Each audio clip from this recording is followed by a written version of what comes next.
We will not need a chumash today. We will not even need the text of the Moreh Nevukhim today because I have a handout for you. Now, for those who are watching or listening, I want you to know that we started a Facebook group called Shiur in Moreh Nevukhim. And you can easily go onto Facebook and become a member of the Facebook group. You just have to go to the group and request to become a member, and you will be granted permission. On that Facebook group, we've also posted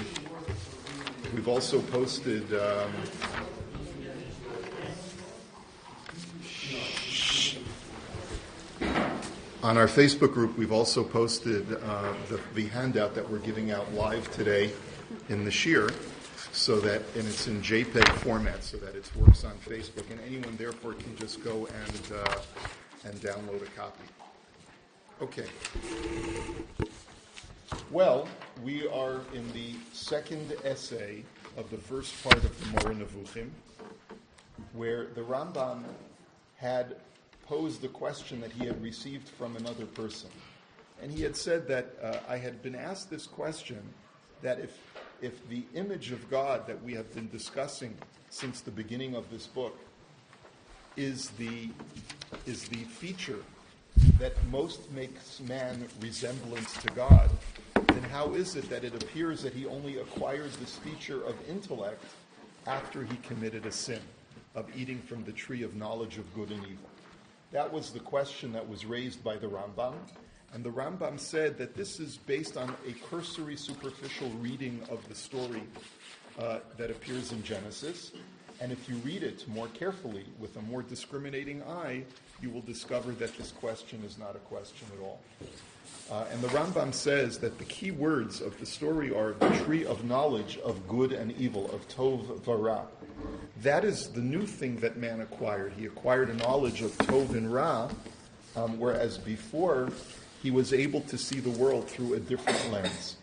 The lens that Adam had seen the world through was emes and sheker, was truth and falsehood, which means there was objective things that were either real or true or false. True or false are objective terms. Like we say, the sky is blue, that's true. The sky is green, that's false. Right? Looking at the world in that sense, acting virtuously according to the mitzvahs of Hashem would be truth, would be acting according to truth, and doing that which is contrary to the Torah would be sheker, would be falsehood. Objectively, that is falsehood. But when Adam ingested from the tree, his whole perspective of the world changed from objective reality to subjective reality, so that there was no longer truth and falsehood, but good and evil. Good and evil are subjective terms, which means that what might be good for you might be bad for someone else or some other scenario, and therefore there is no objective reality through the lens that man is viewing the world, which allows him the ability to rationalize and to be able to choose more freely of what he chooses to do with his life. Now, the question that we raised last time is, well, what does that mean? Did man not have free will before the sin? If the crowning feature of man is not only his intellect, but the ability to choose between that which is good and that which is evil, does that mean that man did not have free will before the sin? Seems fairly clear that there was free will because the choice was to eat from the tree. So he had to have had free will. Excellent point. And the Rambam actually had addressed that point, is that Adam made a conscious decision to submit to the physical allures of the tree. Well, how did he choose to do that if he saw that if eating the tree was also falsehood at that point? And that's something that we have to try and figure out. One of the things that we touched on last time, we have a lot of textual ground to cover today, so I'm going to try and accelerate a little bit. One of the things that we saw, or that we touched on last time, is that the whole reality of our world, including the Torah, would likely have been different had Adam and Chava not eaten from the tree of knowledge of good and evil. I mean, after all, when you think about it, what does the Torah say after every day of creation? Vayar Elokim ki tov, that God saw that it was tov. Now, according to God's perspective, there is no tov and ra. What is there? Emes and sheker. So why doesn't the Torah say Vayar Elokim ki emet? That God saw that everything was emes. And so you have to say that the Torah's whole terminology, its whole vocabulary, is written Lo dibra Torah ela koloshim b'nei Adam. The Torah speaks in the human vernacular. And once Adam sinned, the entire text of the Torah had to rearrange itself in order to conform to man's new reality. So when we say that the Torah was actually created in advance of the world, we have to also submit that Hashem anticipated and foresaw that Adam would eventually sin, and that this Torah that he was giving to mankind was a product of a post-sin man. Okay? And of course, this all goes into time travel and God's foreknowledge and things like that, so it's going to get a little bit confusing at some point. The fact that Hashem created a Torah and created a world that would perforce conform to man's post-sin reality is something that our Chazal are cognizant of, and they tell us that Hashem had actually arranged for man to sin in a sense, because otherwise the Torah that he created as the blueprint for the world could not have been an accurate blueprint. Because we know that the Torah that we have today predates physical existence, and it acts as a blueprint for our universe. So Hashem knew that man would sin, preordained that man would sin, but yet still gave him the free will to choose whether to sin or not. And this, again, is part of the whole paradox of God's foreknowledge conflicting with man's free will. In any event, let's take a look at a couple of midrashim to see a reflection of that. So the Medrash tells us in source number 1, Rabbi Nachman bar Shmuel bar Nachman b'shem Rav Shmuel bar Nachman Omar. He says, Hinei Tov Ma'od. So when the Torah says it was Tov Ma'od, at what point does the Torah say that God looked at all the creation and saw that it was Tov Ma'od? This is at the end of the 6th day of creation. God looks at a panoramic view of all that he has created over the course of 6 days. Hinei Tov Ma'od. So the word Ze Yetzer Tov. So when you look at the word Tov, before you get to the word Ma'od, this refers to the good inclination. V'hinei Tov Ma'od Ze Yetzer Hara. But when you see that it says it's very good, this is a reference to God's creation of the evil inclination. And we know that in some form the evil inclination exists even before Adam sins. However, Hashem foresees that he's going to be needing to use the evil inclination as a tool to be able to influence creation in the direction that it needs to go. Let's take a look at another Medrash. Medrash Tanchuma. This is from Parshas Vayeshev, and it's not directly linked to our discussion of man's sin, but you'll see how it is. The pasuk is talking about Yosef. Yosef hurad Mitzrayma. Yosef was brought down to Egypt. Now, how did Yosef get down to Egypt? It was through a series of events of free-willed beings. The brothers of Yosef chose to sell him to Egypt. The theme of the Medrash is that this was a setup from God. Yes, it's true. The brothers independently chose that they wanted to sell Yosef into slavery, but it was all part of God's plan. And so the Medrash says, Zehu she'omar hakasuv lechu chazu mifalos elokim nora alila al b'nei adam. Go and behold the acts of God. They are an awesome alila upon mankind.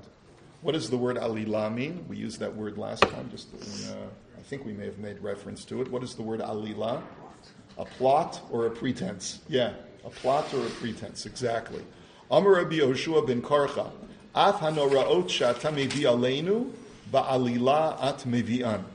that even the awesome things that are brought upon, and I think what awesome means is the grandiose worldwide plans that God brings upon the world, he brings them using a plot or a pretense. Bo urei keshabara HaKadosh Baruch Hu es ha'olam miyom harishon, bara malach hamaves. Come and see that even from the very beginning of creation, when God created the world, he created the malach hamaves, he created the angel of death. And what that essentially means is that even though man was supposed to live eternally, because he didn't, if he would not have eaten from the tree of knowledge of good and evil, he would have lived forever.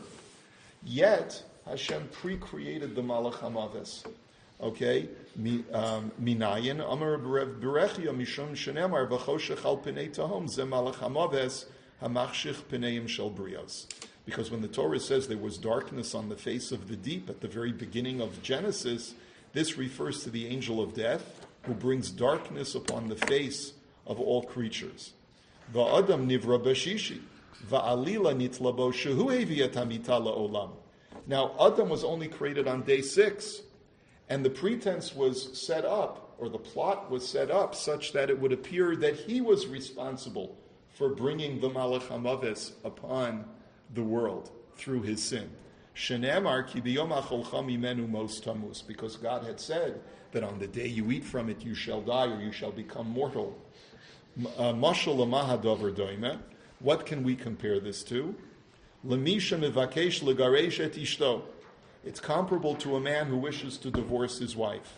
Kishabikesh lelech lebeito katav get. So before he decided to come home, like while he's still in his office, he prepares a get to give to his wife. Nichnas lebeito v'haget biyado. He gets home, and he's got the get in his pocket or his hand. Mevakesh alila litnola, and he is seeking an alila, a pretense, to give it to her. So Amar la mizguli at or mizguli et hakos she'eshte. So he says to her, "Do me a favor, sweetheart, pour me a drink." Okay? And of course, in those days, it was wine, and you had to pour either cold water or warm water. There were different ways of preparing drinking wine. Mazgalo. So she prepares him a drink. Kevin shanatal hakos miyada amar la hareze gitech. So he takes the glass of wine from her and immediately puts the get in her hand as he's taking the glass of wine from her. He says, "Here, this is your divorce paper." So amar lo ma pishi. She said, "What did I do wrong? Why are you what did I do?" So Amar lo tzii mi beiti shemazak li kos pashur. So he said, "I wanted to have a warm drink, and you prepared for me a cold drink." An outrage, right? Now, Amar lo kvar hayita yodeya shani atida limzog lecha kos pashur shekatavta haget vehediato biyadecha. So she said, "Not so fast. You can't tell me that that's why you had this get written up. It takes a couple of hours to handwrite a get. So you had this already written up. You were just looking for a pretense to give it to me." So, Af kach amar adam lifnei HaKadosh Baruch Hu. Ribono shel olam. Ad shelo barata olamecha kodem shnei alafim shana hayta Torah etzlecha. Amon. He says, Adam's argument to God after he said, now you're going to, now your new reality is to be a mortal human being, to be corporeal and subject to death. Adam's complaint is, Hashem, come on, you had a Torah 2,000 years before the world was created. Anyway, the point is, the Torah says, Zos HaTorah Adam ki yamus ba'ohem. The Torah says that this shall be the law when a man dies in a structure. So you already foresaw and you already preordained death for man. How can you pin this on me? That's the end of the Midrash. The Midrash doesn't reconcile the dilemma. The Midrash says, this is how God acts sometimes. In other words, it's your fault, man, that you brought death to the world. Had you not sinned, man would still be immortal. And yet, I foresaw it. The fact that the Medrash does not reconcile the apparent contradiction is because, just as the Rambam will tell us later on, there are certain aspects of God that are irreconcilable to the human condition. And this is one of them, that God has foreknowledge, but he still allows man to sin, even when the sin is a tool that Hashem uses to be able to bring about the actual destiny that he desires. Okay? So that, in a sense, is, in other words, we had touched on this idea that the very sin itself was part of Hashem's plan all along, but yet man still had the freedom to choose, and he chose unwisely. In other words, he chose contrary to what God had told him, and therefore he has to bear the consequences of his poor choice. Now, let's talk about a piece from Reb Chaim Volozhiner in the Nefesh HaChaim, who was an 18th century student of the Vilna Gaon, and who has a very, very deep sefer called Nefesh HaChaim, where he tries to go into some very mystical ideas. And at one section in the first part of the book, in Perek Vav, he talks about the creation of man and how man is the crowning achievement of all of God's creation. And he writes, this is source number 3, Aval ikaro shel davar ki hu yitbarach shemo, achar shebara kol ha'olamot, bara et ha'adam achor lema'aseh bereshit, b'riyah nifla'a, koach me'asef l'chol ha'machanot. That after Hashem created all other worlds, meaning that everything that needed to be created, not only our earth, but all other worlds, he created Adam, or created the human being, as the final touch, as the final crowning achievement of creation, who contains within him all of the kochot of all of the rest of creation. Shekolal bo kol tzachut orot haniflaot v'haolamot v'hechalin v'haelyonim shekadmulo. God basically places or embeds within man all of the illuminating brightness and all of the wonders and all of the worlds and all of the palaces that exist on an existential, transcendent plane that preceded him, whatever that means. But Adam is a composite of everything that precedes him that is holy and bright. B'chol tavnit hakavod ha'elyon b'seder pirkei hamerkava, and the entire structure of the upper glory that is part of God's chariot work that is described in the book of Yechezkel. Now we look at the footnote that is also written by Reb Chaim Volozhiner, and he writes as follows: V'zeh, and this is source number 4. V'zeh haya kodem hachet, lo haya kalul az rak mikol ha'olamot v'kochot ha'kedusha levad.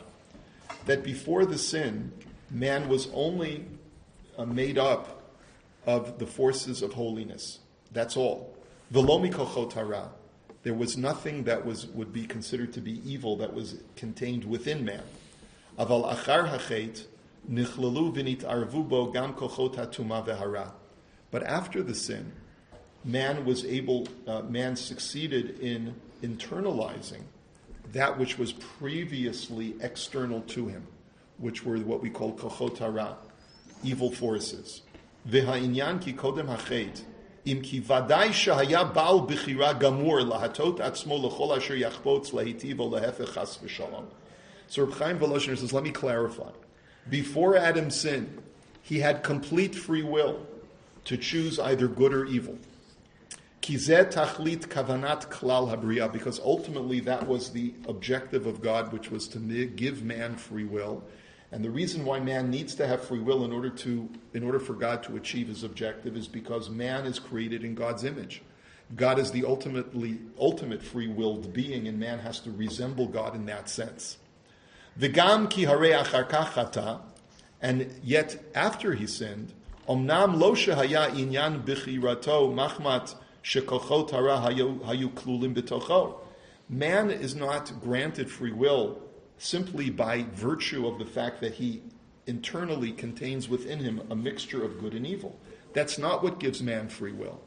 That's what we would normally think, that what gives me free will is the inner torment that I have, whether to choose the right or the wrong, the good or the bad. Okay, but that's not what he says is going on. Kihu haya adam yashar legamri kalul rak misidrei kochot hakdusha levad. Because before the sin, man did not have that internal conflict, because all he had contained within him was only holiness. V'chol inyanav haya kulam yisharim kedoshim u'mezuchachim tov gamor b'li shum yiruv v'nitiyah letzad ha'efech klal. There was nothing internal within man that pushed him to the opposite side of holiness. The kochot hara hayu omdim letzad v'inyan b'fnei atzmo chutz mimenu. But here's the kicker, is that evil existed, but as an external reality outside of man. And once external evil exists, that allows man to have free will. What do we mean by this? V'haya ba'al b'chira likanes el kochot hara chas v'shalom, k'moshe ha'adam hu ba'al b'chira likanes el toch ha'esh. He says, man therefore had free will to choose to go towards evil, in the same way that that man today has free will to jump into a bonfire. In other words, each and every one of us has free will to do something that is extremely destructive, right? That doesn't mean that we're going to. I could go climb to the roof of this building and jump off. Ugh! It makes me shiver, it makes me cringe even to think about it, right? Do I have free will to do that? Yes. We all have free will to do that. But before the sin, man viewed evil with the very same attitude that you or I would view suicide, which is that for a person who's emotionally, mentally healthy, the prospect is available to me, but is something that I would never do, because I recoil from it because I know that it is so repugnant and wrong. That's the free will that man had. He knew what evil was because it existed not within him, but externally.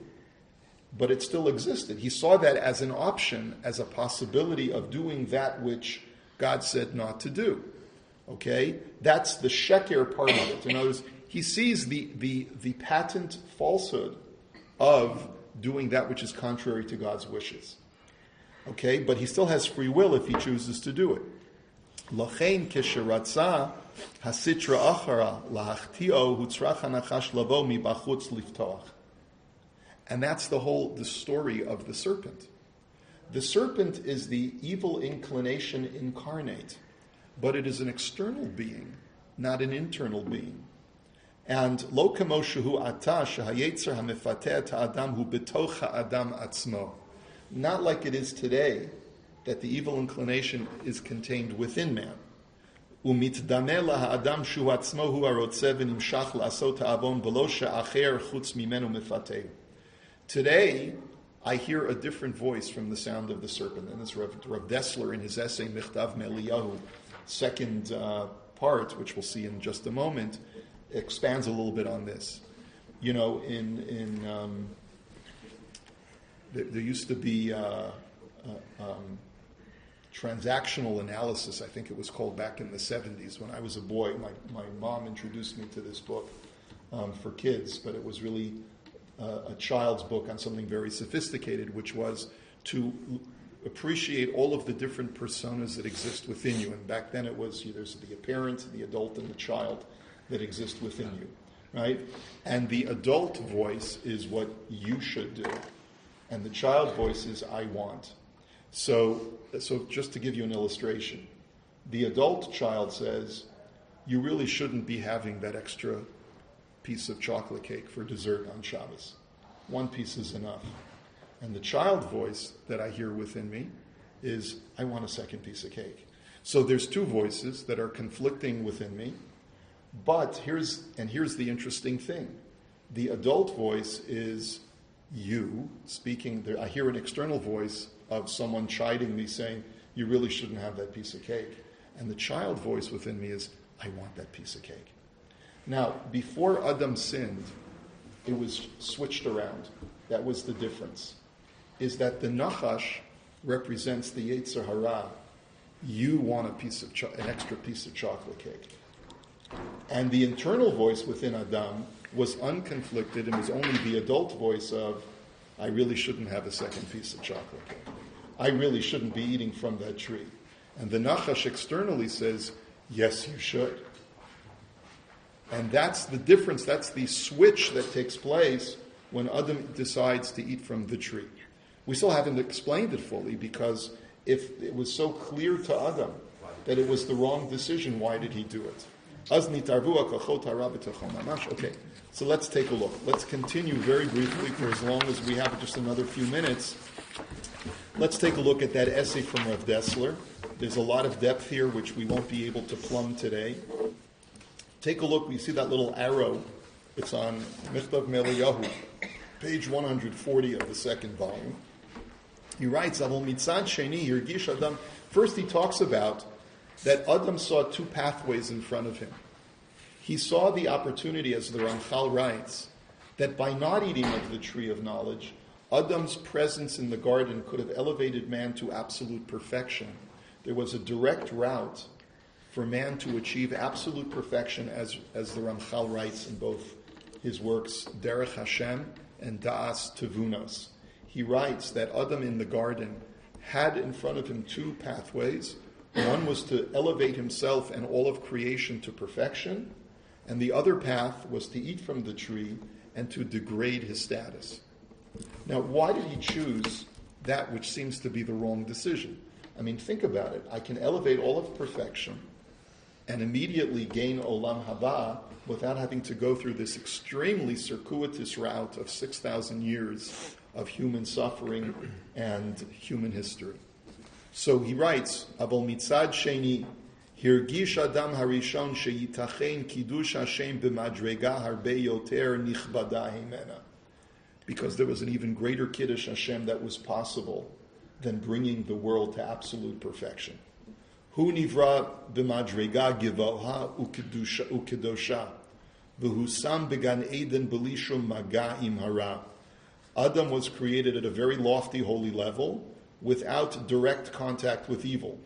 Va'adarabba im kol hasiyuim ha'efshariyim l'tov ad shehayu malachim mishamshim oto. And to the contrary, he had every possible aid at his disposal, to the point where even the angels were attending to his needs. V'lachein hirgish shechelek ha'amal v'ha'avodah shelo haya katan ma'od biyachas l'siyata dishmaya hagedola shekibel.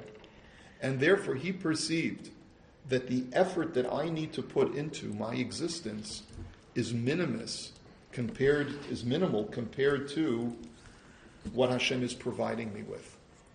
And I have an opportunity, essentially, says Rav Dessler, says Adam to himself, I have an opportunity to take a bigger load on my shoulders in this human experience, so that when I do mitzvot, I will be able to accomplish so much more, in the sense that I will have been able to overcome so much more adversity and challenge if I choose to eat from the tree of good and evil. Then God must have been delighted.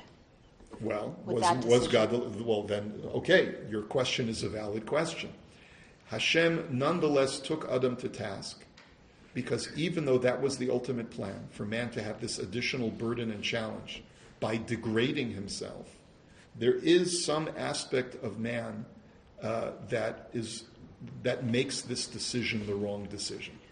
And we're not going to fully explain it today, because I do feel that it is a bit complex, and I wasn't completely satisfied with Rav Dessler's more complex analysis of it. It has to do with, he says it has to do with man perceiving that he is a separate entity from God when he's really not. And it gets very complex after that. Isn't Adam's sin more about what happened after he ate? Blaming Chava? Not according to the Sfarim that we're referencing here, is that both the Rambam and all of those who come after him say that it was the ingestion of the fruit. He compounded the error by blaming his wife. But even if he hadn't blamed his wife, it appears from the story that the sin was Vayomer Me'as. If you look at the text, can't remember the psukim offhand, but Hashem says it's because you ate from the tree that you are now all of the kotes v'dardar tatzmiach lach ve'achalta et esav hasadeh b'zeyat apecha toch alechem ad shuvcha lahadama. It's not, yes, it was clearly wrong for him to deflect blame, but ultimately it was the eating of the fruit itself, which is why he has to bear all of the consequences. So he says, Kama haya mitrabeh kavod shamayim, kach haya yachol lachshov, im haya adam ha'adam mitkarev ma'at litzad yidiyat tov hara, v'haya morid et atzmo v'et ha'olam kitzat litzad haseiter v'choshech.